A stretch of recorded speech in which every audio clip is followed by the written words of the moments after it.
So we have a question that is very difficult question to answer because it's a long answer. Question is, why did Hashem made the world in a way that man have so much power and he can use this power for wrong things?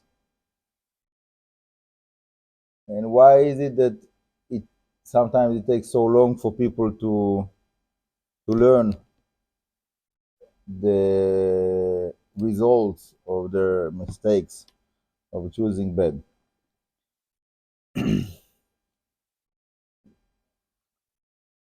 So I think that instead of looking on the end of the story of where we are now, if we want to understand, we need to look on the beginning of the story. So the beginning of the story is that Hashem created man, Adam, that is basically the purpose, the reason for the creation, right? The whole 6 days are leading to the creation of Adam. And when Adam is created, Hashem is basically giving Adam to be the ruler of the creation. Yeah. So basically, Adam is the prince, yeah, the son of the king. The king is letting him to the access to all of the treasures, all of the kingdom, all of the palace, all of the power. Now,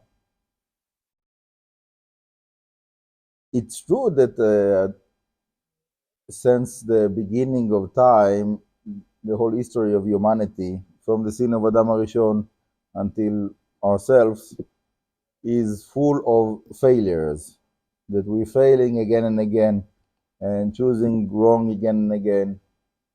And Hashem is merciful and patient with us more and more, instead of destroying the whole world and starting new. Hashem is choosing to continue with the existing plan, with the existing world.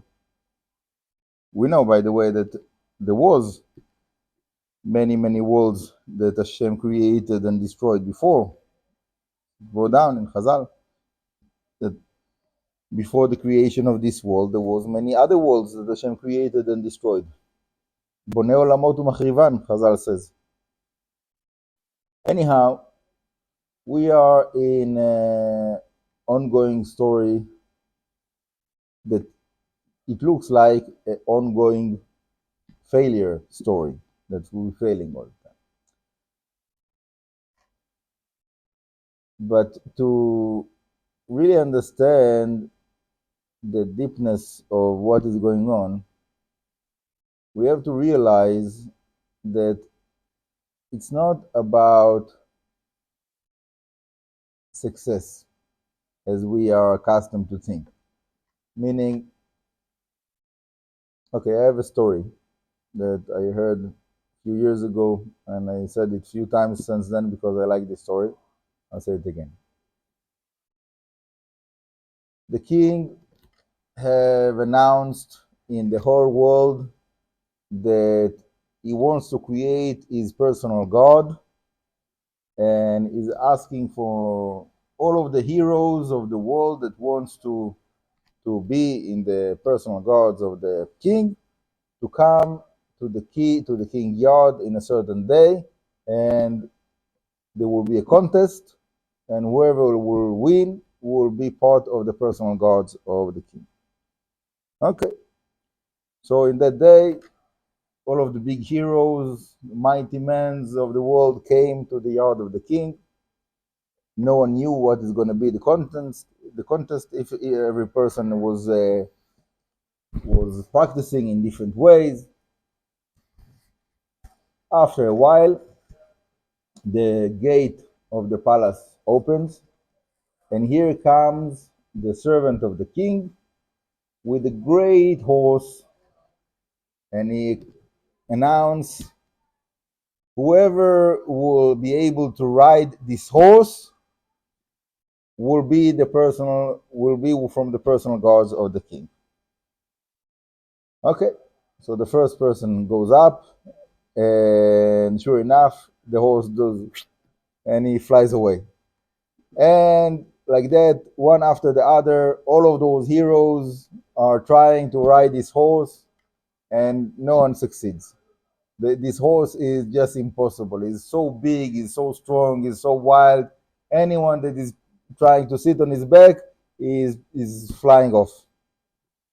Okay, like that, they like the whole day they are trying, and okay, until the sunset comes, the servant of the king comes to do, finish, the contest is finished, everybody go home.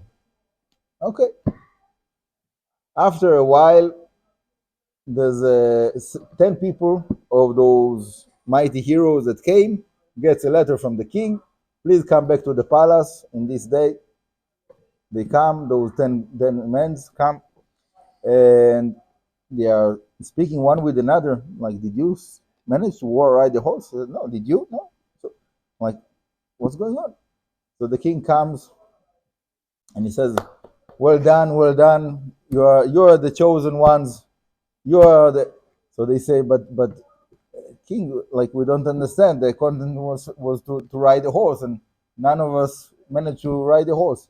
He said, so the king said, I knew from the beginning that no one is able to ride this horse, but you were trying 100 times, you didn't give up, and when you tried, you were able to stay on the horse another few seconds, and you had a new idea of how to do it, that someone that no one else did, and so on and so forth. And this is a very, very big lesson, that it's not like the success is not like we think it is. The test is not about our perception of success. Hashem knows the challenge that we are facing. Hashem knows that we are not able to win against the Yetzer Hara. Hashem created us. Hashem created Yetzer Hara, so He knows what is who have the power, right? And there's many stories that we know. That there's one story about Rabbi Akiva, I believe, that one day the Yetzer Hara was taking an image of the most beautiful woman that was sitting on a tree, and Rabbi Akiva saw her, and he could not resist, and he was climbing the tree to get to this girl. And then when he got to up the tree to this girl, so all of a sudden it changed, and he saw like the angel Yetzer Hara, and the Yetzer Hara told him, if you were not Rabbi Akiva, I would have killed you now, but I cannot. I don't have permission to kill you, because you need to be Rabbi Akiva, something like that. So we see that, and there's many other stories, that it's not the way that we think of what is success and what is a failure. The point is that we need to try as much as we can, and not to give up. We fell down, start again, try again. Okay, you try, you're standing up to pray, and you lose your concentration in the beginning. So what do? You start again. You continue in the tefillah. All of a sudden you find out, hey, what I'm doing here in this bracha. I remember last bracha that I remember I said 3 brachot ago. What do? You start to have the concentration in that point. What can you do? So because you lost it until now, so now you're gonna give up on the concentration of the whole prayer? No, you try to do whatever it is that you can do. There's another story about the subject of this is a parable of the Chafetz Chaim, I believe, that there was someone that came from the market with a basket of fruits, and all of a sudden he tripped and all the fruits fell on the street, and there was people that they took the fruits and they put it in their bag and continued to go. And he was crying, no, it's my fruits, don't take it, so if he's just crying and sitting on the floor and crying, so then he will not have any fruits left. So instead of sitting on the floor and crying, he have to get up and pick up the fruits that he can. He lost some fruits, okay, but to pick up whatever he can. So in the same way, when we find that we lost the intention, we lost our concentration, we fell down, we tripped, we thought about something else, we looked on a girl that we were not supposed to look, we thought about something that we were not supposed to think, whatever it is. So what do you do in that point? Tshuva, you correct your way. You say, okay, Hashem, I'm sorry, please help me. I want to be straight. I want to continue. I want to follow you. I want to follow the Torah. That's the choice that Hashem gave us. So whenever we have the choice and we choose good, this is what counts. If a person failed 1,000 times, but then in 1001 he tried again and he made something good, so that one good thing counts. All of those times that he fell, okay, so he fell, but because he continued, he didn't give up, he got to the 1001 time, and then he did something good. So this is worth it. This person is worth it for Hashem to create the world for, because one time he did something good. So the fact that we're not doing also things that are not so good, Hashem have mercy on us. We shouldn't say Hashem doesn't care about the wrong things that we do. Hashem cares about it, but Hashem forgives us. But the good things that we do, that's what counts.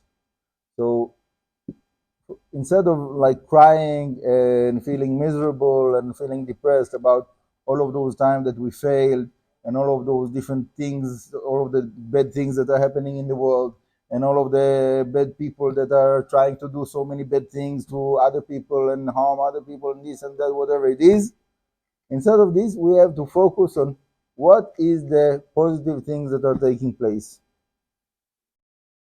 There's so much good that is taking place, so much good things that are happening.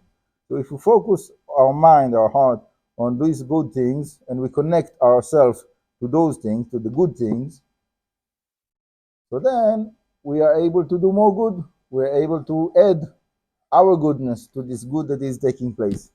And when this is happening, that makes the whole life of the person worth it. So it can be that a person lives, 120 years, let's say, and within all of those years, there was one time that he did something good. All of the rest of the time, he was just spending the time doing nonsense, doing wrong things, whatever it is. But one time he did something good. This one good thing that he did in his life, you think it's not count? Counts. Very much counts. It says, אם יש עליו מלאך אחד מיני אלף, if he have a good angel, we know that every good act is creating a good angel. Every negative act is creating a negative angel. It says, יש עליו מלאך אחד מליץ, אחד מיני אלף, 1 out of 1,000. I don't think 1,000 specifically is 1,000. It means 1 to many. It's enough that the soul of this person will not go to the recycle bin. Someone that didn't do any good, nothing, okay, so it might be that his soul will go to recycle bin and other people will take his tikkun. But if somebody did something good, and for sure if he did few things that are good, so There is hope for this person. There is hope for this soul. So if he didn't finish his tikkun in this lifetime, so he gets another chance, another lifetime, another tikkun. So, but those small points, those good points that we have within ourselves, this is what Hashem is looking for. So, Bezrat Hashem, I hope that it will give all of us new inspiration, a new view on what is the real success and what is the purpose of the creation and what Hashem is looking for. Hashem wants the heart. If you have your heart in the right place with Hashem, you are good. The rest is results of that. Baruch Adonai le'olam, amen v'amen.